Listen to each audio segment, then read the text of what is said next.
Antigo Testamento, no livro do profeta Daniel. Glória a Deus. O livro do profeta Daniel. Daniel é considerado um dos grandes profetas, ou o profeta maior, juntamente com Isaías, juntamente com Jeremias, Lamentações, Jeremias, Ezequiel. O próximo livro é Daniel.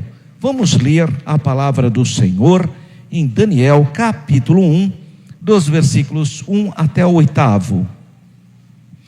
Diz assim a palavra do Senhor: no ano terceiro do reinado de Jeoaquim, rei de Judá, veio Nabucodonosor, rei da Babilônia, a Jerusalém e a sitiou. E o Senhor entregou nas suas mãos a Jeoaquim, rei de Judá, e uma parte dos utensílios da casa de Deus, e ele os levou para a terra de Sinar, para a casa do seu Deus, e pôs os utensílios na casa do tesouro do seu Deus. E disse o rei a Aspenaz, chefe dos seus eunucos, que trouxesse alguns dos filhos de Israel e da linhagem real e dos nobres, jovens em quem não houvesse defeito algum, formosos de aparência, instruídos em toda sabedoria, e sábios em ciência, e entendidos no conhecimento, e que tivessem habilidade para viver no palácio do rei, a fim de que fossem ensinados nas letras e na língua dos caldeus. E o rei lhes determinou a ração de cada dia, da porção do manjar do rei e do vinho que ele bebia, e que assim fossem criados por 3 anos, para que no fim deles pudessem estar diante do rei. E entre eles se achavam dos filhos de Judá, Daniel, Ananias, Misael e Azarias. E o chefe dos eunucos lhe pôs outros nomes, a saber, a Daniel pôs de Beltesazar, e a Ananias de Sadraque, e a Misael de Mesaque, e a Azarias de Abdenego. E Daniel assentou no seu coração não se contaminar com a porção do manjar do rei, nem com o vinho que ele bebia.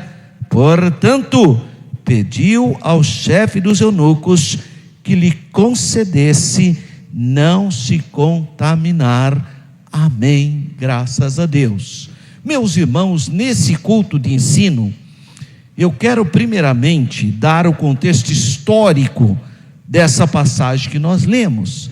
Nós estamos aqui por volta do ano 606, 605 antes de Cristo. Portanto, essa passagem que nós acabamos de ler tem aproximadamente 2.500 anos. Há 2.500 anos atrás foi registrada essa passagem, que aconteceu esse evento. E os filhos de Israel tinham desobedecido a Deus, então Deus os entregou na mão de um grande monarca, o rei, na época ele não era nem rei ainda, o Nabucodonosor. O Nabucodonosor, nesse momento, ele era o capitão dos exércitos dos caldeus.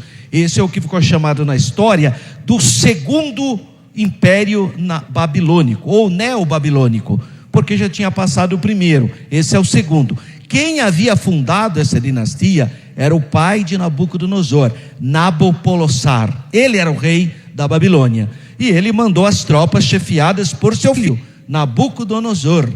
Esse rei chegou naquela região e sitiou a cidade de Jerusalém, mas não a destruiu. Ele entrou em Jerusalém. Depois o rei Jeoaquim, pôs o seu irmão e pegou a primeira leva dos filhos de Israel que foram transportados para a Babilônia. Quem ele pegou para levar para a Babilônia? A elite, a nata da nação. Pegou as pessoas mais entendidas, mais qualificadas, porque agregavam valor ao império babilônico. Então eles foram lá e pegaram essas pessoas. Quem estava lá? O profeta Daniel, que na época era apenas o Daniel, um jovem. Estava aqui também outros 3 jovens. E a primeira coisa que o rei da Babilônia fez foi quebrar a identidade deles. Como que a gente quebra a identidade da pessoa? Muda o nome dele, muda o nome dela. Isso é o que o mundo faz com as pessoas. A primeira coisa que o mundo quer fazer com você que foi comprado pelo sangue de Jesus é mexer com a sua identidade. Então você tem que vigiar, porque eles querem te dar outro nome, te dar outro conceito, porque o mundo é assim. Então a primeira coisa que você tem que ficar atento, cuidado, porque o mundo tenta desconstruir a sua nomenclatura, a sua identidade. Primeiro, muda o seu nome. Segundo elemento que eles vão fazer aqui ao levar essas pessoas, eles vão ensinar letras e a língua dos caldeus, porque você não pode mais falar como você fala, porque o mundo tem uma linguagem própria, e o mundo quer mudar a sua linguagem, que deve ser uma linguagem santa, por uma linguagem pervertida. Isso é o que o mundo faz com as pessoas. Então, em primeiro lugar, Satanás quer te levar para o cativeiro. Segundo lugar, ele quer mudar o seu nome e a sua identidade. Terceiro lugar, ele quer mudar a sua linguagem. Mas em nome de Jesus, você é servo de Deus, você é serva de Deus, e você não vai perder a sua identidade, porque você faz parte do corpo de Cristo. Louvado seja o nome do Senhor. Não deixe que o mundo tire a sua identidade, que o mundo tentará fazer isso. Ele vai tentar desconstruir, e você não pode aceitar. E o que mais eles fizeram? Ao chegar, essa é a primeira turma que foi levada. Na verdade foram 3 turmas levadas para a Babilônia. Essa foi a de 605, 606 antes de Cristo. 10 anos depois, 595, 596, 595 antes de Cristo, é a segunda turma que será levada. Aí vai o profeta Ezequiel. O Ezequiel também foi levado também. E a última turma é a turma da destruição de Jerusalém, 586, 587, que é o momento mais terrível, quando o templo de Salomão foi destruído.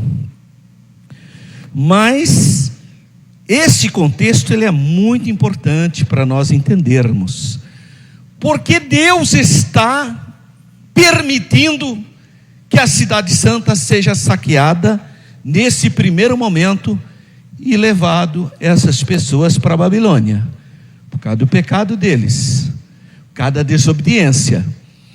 Ao ser levado para a Babilônia, é como se Deus falasse o seguinte para o povo: vocês querem adorar a imagem? Porque esse é o grande problema do Antigo Testamento. O grande problema, parece que é um ciclo vicioso. Vira e mexe, eles querem adorar ídolos, querem adorar imagens, querem adorar Baal. Baal era mania nacional. Baal sempre foi a principal divindade de Canaã. Estava na cosmovisão dos cananeus o culto a Baal. Por quê? Que eles partiam do seguinte princípio: eles não conheciam a ciência, não conheciam a astronomia, astrologia, não astronomia. Então eles não tinham entendimento. Eles achavam que a chuva em Canaã, que era raro, que é uma região mais hostil, mas quando eles viam as chuvas caindo, os cananeus interpretavam como sendo o sêmen do deus Baal fecundando a Géia, a mãe terra. Essa era a visão dos cananeus. Então a maioria deles faziam culto de gratidão a Baal, que estava fecundando a mãe terra. Eles acreditavam nisso, porque eles não tinham ciência, não tinham nada. E os filhos de Israel eram contaminados por essa visão. Irmãos, nós precisamos tomar cuidado. Tem um monte de crente que está defendendo preceitos mundanos, que estão sendo contaminados por uma ideologia política, diabólica, e as pessoas aceitando como sendo normal. É Baal, está sendo seduzido pela idolatria dos cananeus. Como pode, irmão, um crente dá mais valor em coisas materiais do que coisas espirituais. Já é um indício grave, que Jesus deixou claro: buscai primeiro o reino de Deus e a sua justiça, e as outras coisas vos serão acrescentadas. Mas existem pessoas que são seduzidas pelas ideologias do mundo, comportamento mundano. Vocês sabiam que tem pessoas, lamentavelmente, que dizem que são parte do corpo de Cristo, mas agem completamente numa ideologia do mundo, defende os valores do mundo, defende a iniquidade do mundo. É impressionante, irmãos. Não se posiciona. Eu não estou dizendo que você deve ser uma pessoa chata, tudo do contra, não é isso. Pode ser uma pessoa elegante, agradável, mas com postura cristã. Você tem fundamento, que é a palavra.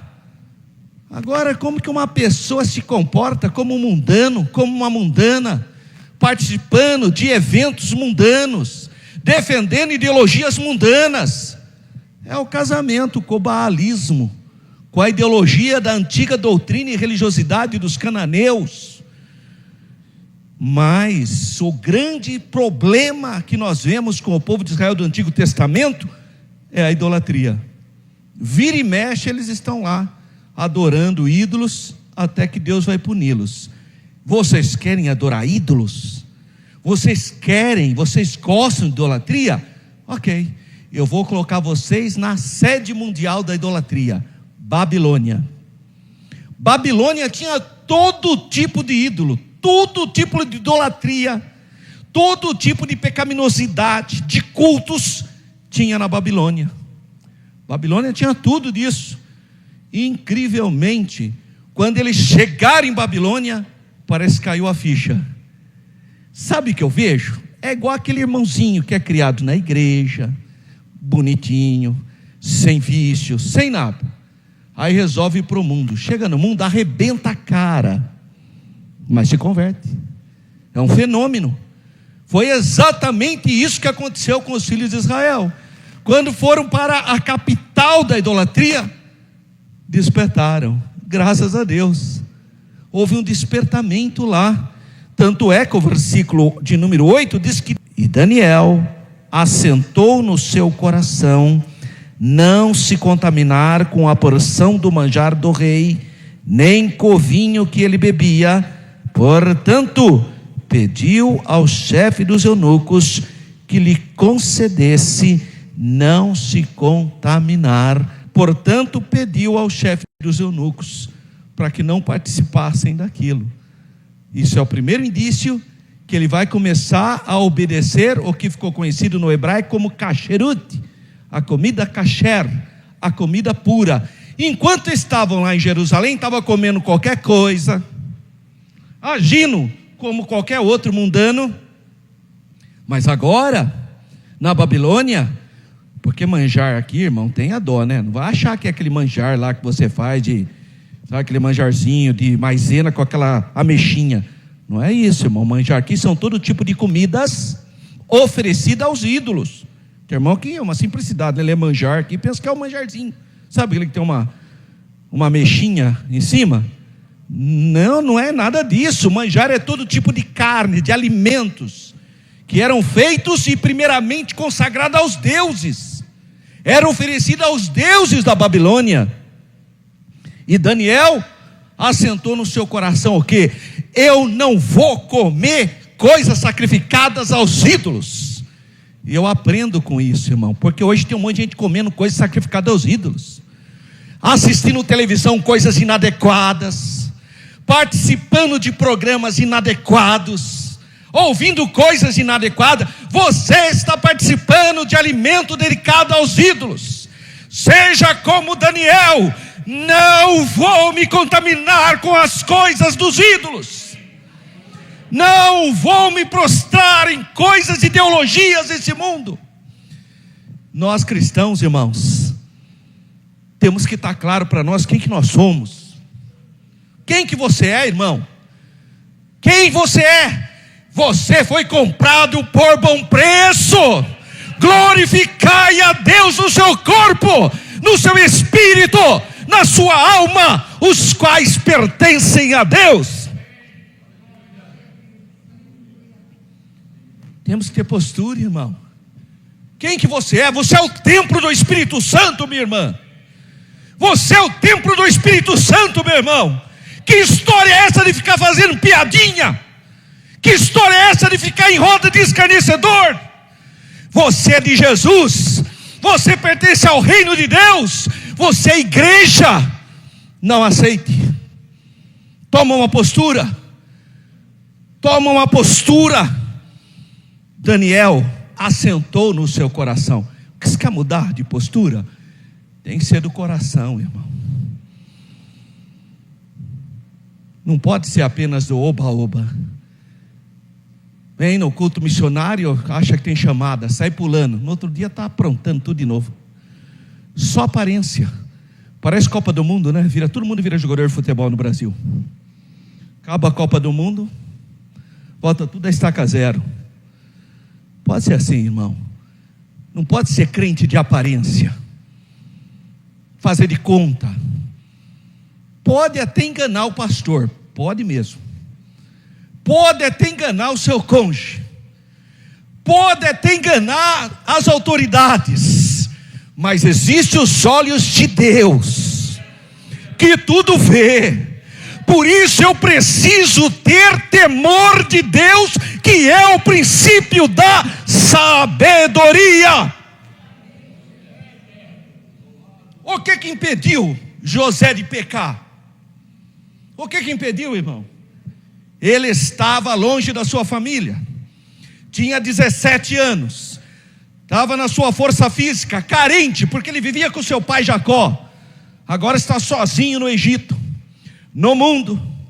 Ele podia pensar: fui abandonado, meus próprios irmãos me venderam, fui traído por todo mundo, e uma mulher, uma senhora, querendo acolhê-lo.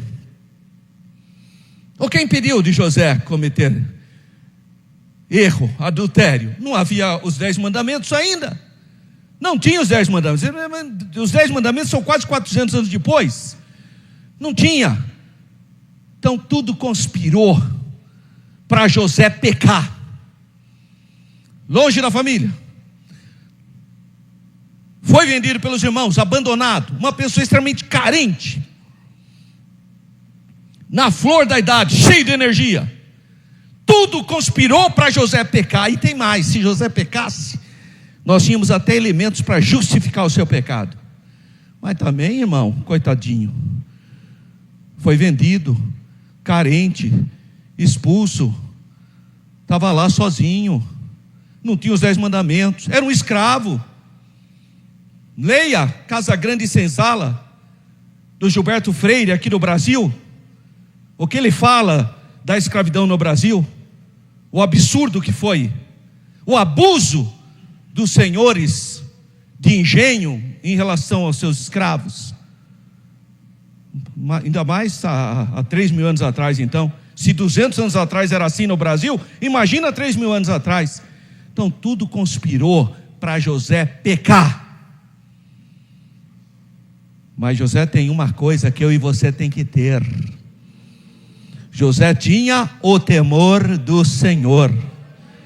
Não precisa o pastor estar te acompanhando, não precisa o seu cônjuge estar de olho em você, não precisa ter câmeras para ver o seu comportamento. Tenha temor de Deus, que você será a luz do mundo e sal da terra. Tenha temor de Deus na sua vida, que você vai ser bênção. Basta ter o temor do Senhor na sua vida. Daniel assentou no seu coração. Você só vai mudar se a palavra atingir o seu coração. Se atingir a sua mão, você não vai mudar. Se atingir a sua mente, você não vai mudar. Se atingir o seu corpo apenas, você não vai mudar.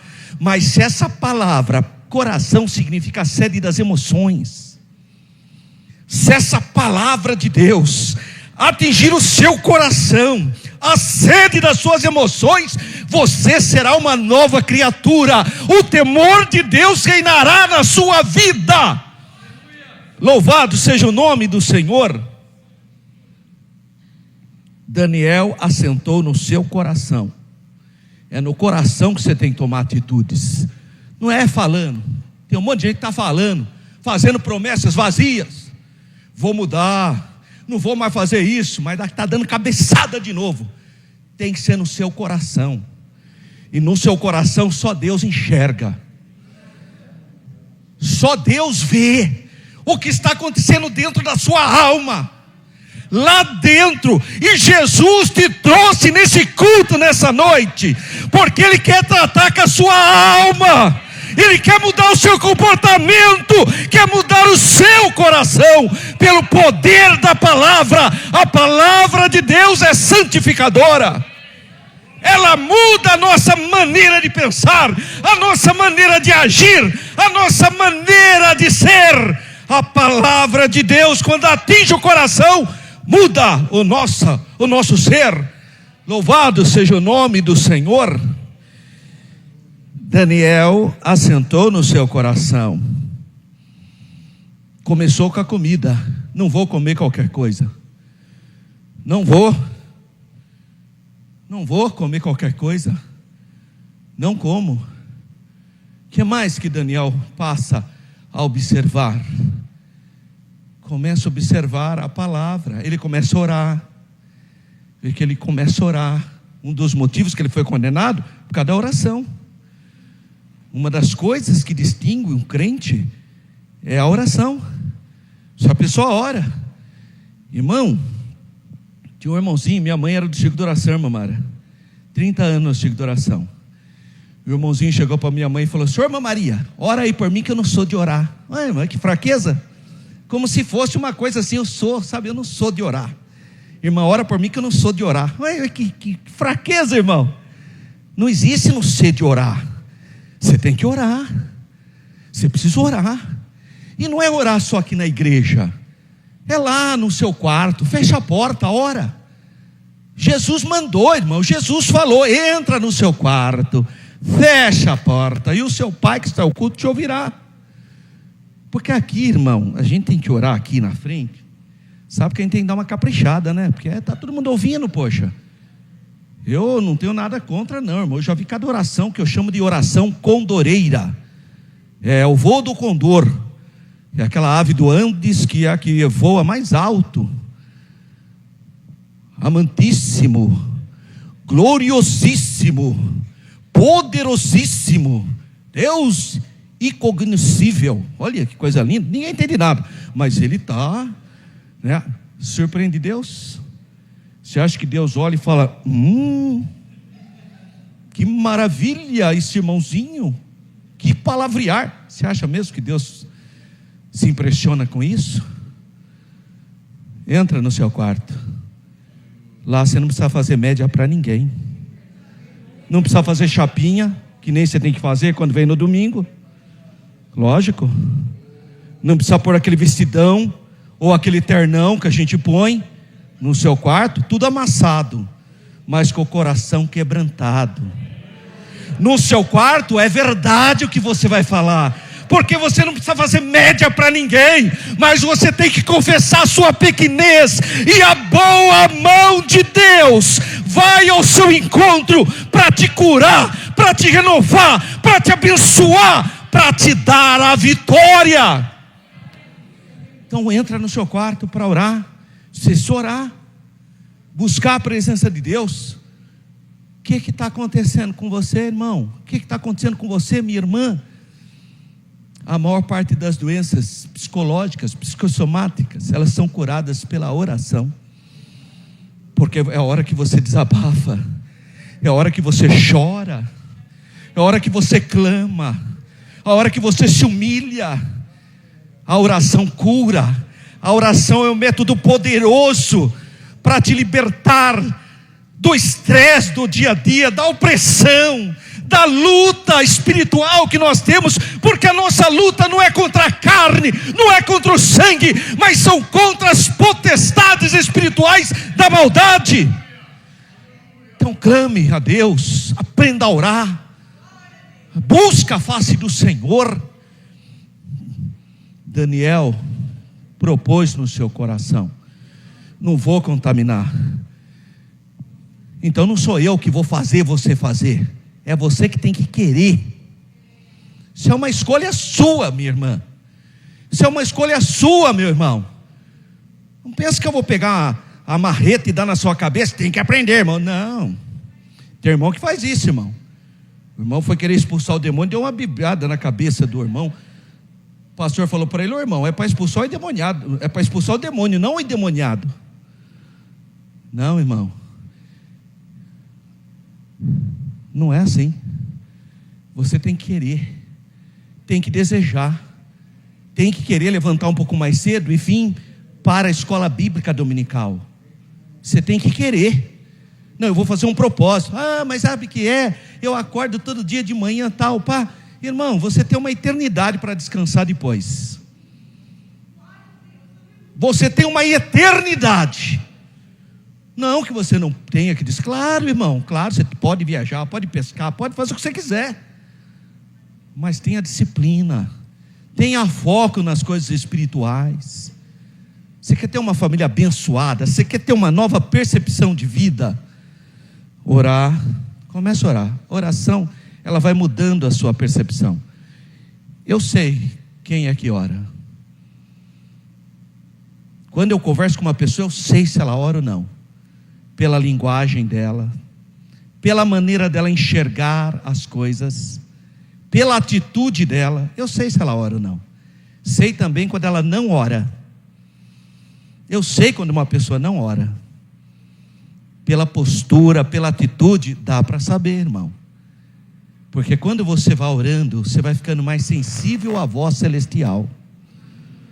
Você começa a ter mais empatia pelas pessoas. Você começa a interceder mais pelas pessoas. Você começa a ter uma outra visão, que é a visão espiritual. Você é liberto dessa visão míope, mundana, efêmera, passageira. A visão mundana é tão terrível, porque ela é efêmera. A pessoa só sofre e depois não dá em nada, porque essa é a visão do mundo. Mas Daniel, ele fez um propósito. Significa o quê? Significa que você não vai estar sem ter problemas. Não. Nós vamos ter problemas, vamos ter desafios. Daniel foi levado para a Babilônia, irmão. Ele estava em Jerusalém, foi arrancado de Jerusalém, foi colocado no palácio na Babilônia. E lá ele foi crente. Porque o crente é assim, irmão. É dentro da igreja ele é crente, mas se ele estiver lá fora ele é crente também. Não é só aqui, meu amado, minha amada, e chega lá fora, misericórdia. Teve um irmão que eu vi, não foi ninguém que falou para mim não. Eu ia descendo uma escada, ele estava lá embaixo, falando nome feio, xingando tudo quanto é nome feio. A hora que ele me viu, ele falou: Paz do Senhor, pastor. Ó, irmão, como que uma fonte pode jogar água doce e salgada ao mesmo tempo? É impossível, irmão. E outra, sabe o que Jesus falou? Que a gente fala do que o coração está cheio. Então cuidado com essa história que escapou. Eu falei não me feio, mas escapou, irmão. Escapou não, está no seu coração. Precisa pedir para Jesus lavar o seu coração com o sangue dele. Aprenda a invocar mais o sangue de Jesus, como os nossos irmãos antigos faziam. Sempre o sangue de Jesus tem poder. Cobre-me com o teu sangue. Nós temos que ter essa postura, clamar pela presença de Deus. E outro, irmão, tem que buscar o batismo no Espírito Santo. Buscar o batismo no Espírito Santo. Vem na consagração, vem na vigília. Você tem que querer ser cheio do poder de Deus. De novo é uma escolha. Você ir e buscar, e clamar, e lutar. Não, irmão, desperte o dom que há em ti. É o que a palavra de Deus nos orienta. Desperta. Daniel fez um propósito. Daniel fez uma escolha, assentou no seu coração. Eu desejo que os irmãos façam essa escolha. Nós estamos ainda no dia 18 de fevereiro de 2025, segundo mês ainda, metade do segundo mês basicamente. Esse ano de 2025, faça as escolhas corretas. Ore mais, lê mais a palavra, tenha mais temor de Deus, não deixe o mundo te influenciar, não haja como o mundo jaz no maligno, não participe das coisas do mundo, não tenha comunhão com as obras das trevas, mas tenha uma postura bíblica, assenta no teu coração, tome uma posição como serva de Deus, como servo de Deus. Deus vai honrar a sua fé, Deus vai fazer milagres na sua vida, você verá o que Deus irá fazer na tua casa, você vai ver o que Deus vai fazer no teu emprego, porque o ano de 2025, irmão, é ano para você colher frutos e bênçãos. Então tenha uma visão de vitória. Mas pastor, eu só estou vendo um deserto. Você já vai ver oásis. Pastor, mas está tudo seco. Mas está vindo uma grande chuva para molhar essa terra. Não desanime, tenha fé, se esforce, ganhe uma alma para Jesus, convide alguém para vir ouvir a palavra. 2025, ganhe uma alma para Jesus, convida alguém, traga alguém aqui na igreja, deixa Deus fazer a obra na vida dela, da pessoa.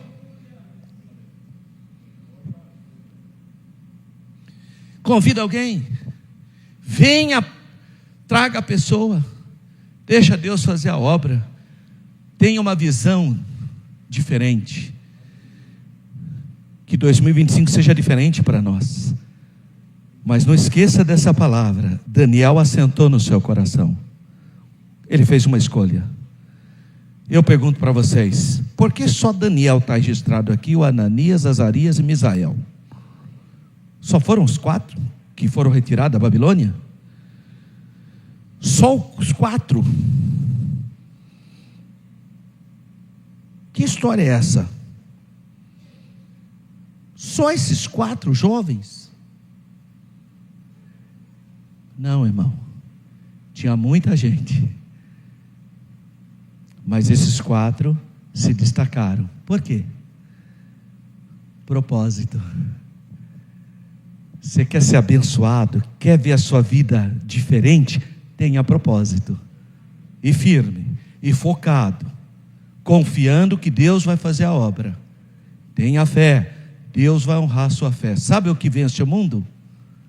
A nossa fé. É a nossa fé, irmão. Não é a economia do Brasil, não é porque você teve a oportunidade de Deus abrir uma porta gloriosa de emprego. Agora eu passei no vestibular, eu vou fazer, tá bom, tudo isso é bênção, parabéns. Mas o que vai te dar esteio e graça é a fé. A fé é o firme fundamento. Então tenha fé, creia. E você sabe por quê Deus vai honrar a sua fé? Sabe por que Deus vai honrar a sua fé? Porque a sua fé honra a Deus. Por isso que Ele vai honrar a sua fé. Então que você tenha fé para a glória de Deus. Tenha visão espiritual. Assenta no teu coração, faça escolha. Ore mais.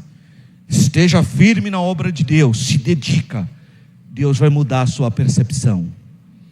Você vai ser um ser humano melhor. Pode ter certeza, você será um ser humano melhor, se você deixar se operar de Deus. Amém, irmãos?